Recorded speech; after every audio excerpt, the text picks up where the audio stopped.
বেলে মাছের সর্ষে ঝালের রেসিপি নিয়ে আজকে চলে এসেছি আমি লুসির রান্নাঘরে সকলকে স্বাগত। এই বেলে মাছের সর্ষে ঝাল বন্ধুরা দুপুরবেলা গরম ভাতের সঙ্গে খেতে অসাধারণ লাগে। তাহলে চলুন আজকে দেখে নেওয়া যাক এই রেসিপিটি।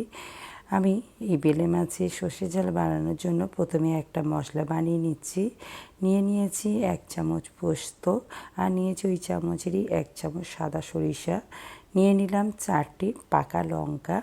এখন অল্প একটু জল দিয়ে ভালো করে মিহি পেস্ট একটা বানিয়ে নিচ্ছি।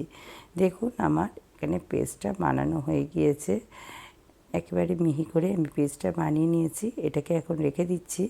আর এদিকে দেখুন আমি বেলে মাছগুলো নিয়েছি। বেলে মাছগুলোকে আমি লবণ আর হলুদ মিশিয়ে নিয়েছি।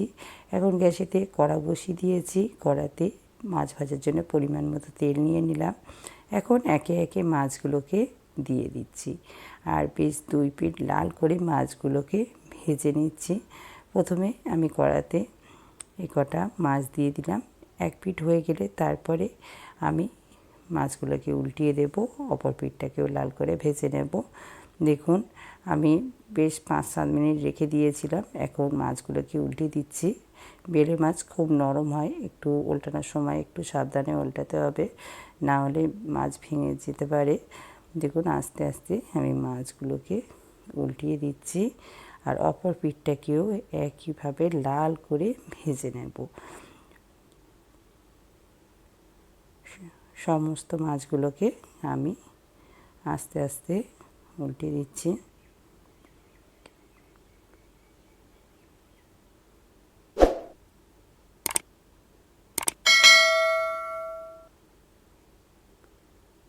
সব মাছগুলো 1 পিঠ করে উল্টে দেওয়া হয়ে গিয়েছে।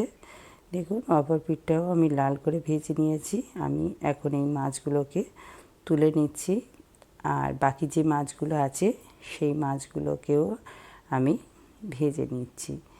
বন্ধুরা আপনারাও বাড়িতে এইভাবে বেলে মাছের সর্ষে ঝাল বানিয়ে দেখবেন, দারুণ খেতে লাগে এই মাছ। বাড়ির ছোটো বড়ো সবাইয়েরই খুব ভালো লাগবে। খুবই টেস্টি এই মাছগুলো, আর এই মাছগুলো সর্ষে আর পোস্ত দিয়ে ঝাল করলে দারুণ হয় খেতে। দেখুন ওই মাছগুলো ভেজে তুলে নিয়েছি। এখন কড়াতে নিয়েছি আরও একটু তেলের মধ্যে দিয়ে দিলাম অল্প একটু কালো জিরে, আর দিয়ে দিচ্ছি একটা টমেটোটাকে ছোট ছোট করে কুচিয়ে নিয়েছি। কিছুক্ষণ টমেটোটাকে আমি একটু তেলের সঙ্গে নেড়ে নিচ্ছি। টমেটোর কাঁচা গন্ধটা চলে যাওয়া পর্যন্ত একটু নাড়তে থাকছি। বেশ কিছুক্ষণ ধরে টমেটোটাকে ভেজে নিয়েছি। এখন দিয়ে দিলাম স্বাদ মতো লবণটা দিয়ে টমেটোটাকে আরও কিছুক্ষণ আমি কষাতে থাকবো। লবণটা দিয়ে দিলে টমেটোটা খুব তাড়াতাড়ি নরম হয়ে যাবে। বেশ কিছুক্ষণ ধরে আমি টমেটোটাকে কষিয়ে নিয়েছি। এখন দিয়ে দিচ্ছি 1 চামচ হলুদের গুঁড়োটাকে দিয়ে আর একটু নেড়ে চেড়ে নিচ্ছি। এবারে দিয়ে দিচ্ছি অল্প একটু লাল লঙ্কার গুঁড়ো। আগে যেহেতু আমি পাকা লঙ্কা 4টে দিয়েছি, ঝালটা যে যার স্বাদ মতো দেবেন। লঙ্কার গুঁড়োটাকে দিয়ে আর একটু নেড়ে চেড়ে নিলাম। এবারে দিয়ে দিচ্ছি আগে থেকে যে মশলাটা বানিয়ে নিয়েছিলাম সেই মশলাটাকে, আর সঙ্গে দিয়ে দিলাম আরও একটু জল। এখন আমি ভালো করে নেড়ে চেড়ে নিয়ে ফুটে উঠলে তারপরে আমি মাছগুলোকে ছেড়ে দেব। বন্ধুরা আজকের এই রেসিপি আপনাদের কেমন লাগলো তা কমেন্টের মাধ্যমে জানাবেন। ভালো লেগে থাকলে ভিডিওটিতে একটি লাইক করবেন, অন্য বন্ধুদের সাথে শেয়ার করবেন। আর আমার রেসিপি যদি আপনাদের ভালো লেগে থাকে আমার চ্যানেলটিকে সাবস্ক্রাইব করার অনুরোধ রইল। ঝোলটা বেশ ভালো করে ফুটে উঠেছে, মাছগুলোকে ছেড়ে দিয়েছি, আর সঙ্গে দিয়ে দিয়েছি 2টো কাঁচা লঙ্কা চেরা করে। এখন কিছুক্ষণ ধরে ঝোলটাকে আমি ফুটিয়ে নেব, আর এই সময় গ্যাসের ফ্লেমটাকে আমি লো টু মিডিয়ামে রেখেছি।